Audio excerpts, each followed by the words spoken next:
আসসালামু আলাইকুম। ছুটিতে বাড়িতে যেয়ে আবারও ব্যস্ত হয়ে গেছি মৌচাক কাটার জন্য, কারণ ঢাকা থাকতে আমি কিন্তু আমাদের গ্রামের বিভিন্ন মৌচাকগুলো কিনে রাখি, আর ছুটি হলে বাসায় যে নিজে দাঁড়িয়ে থেকে সেইগুলো কিন্তু একবারে কেটে নিয়ে আসি। যারা আমার থেকে মধু নিয়ে থাকেন তারা কিন্তু জানেন যে প্রাকৃতিক গ্রাম মৌচাকের মধুটা আমি নিজে দাঁড়িয়ে থেকে কাটি, সেগুলো আপনাদেরকে দিয়ে থাকি। তো ভিডিওতে দেখতেছেন বিকালবেলা ছুটে চলেছি রাস্তার পাশে একটা মৌচাক কাটার জন্য। তো যে ভাই মৌচাক কাটবে তাকে নিয়ে গেলাম।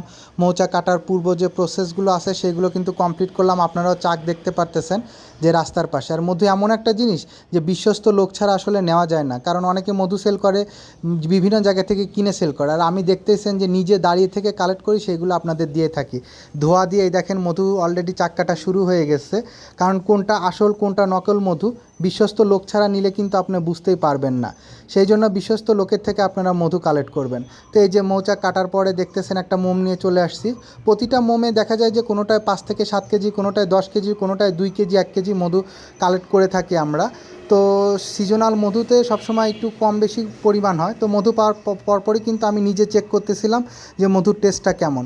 আর যেহেতু গ্রাম্য মৌচাকগুলো কাটি সেখানে অনেক লোক থাকে, তো তাদের জন্য আমি একটা মোম কেটে নিজে হাতে চিপে তাদেরকে দিচ্ছিলাম মধুটা টেস্ট করার জন্য।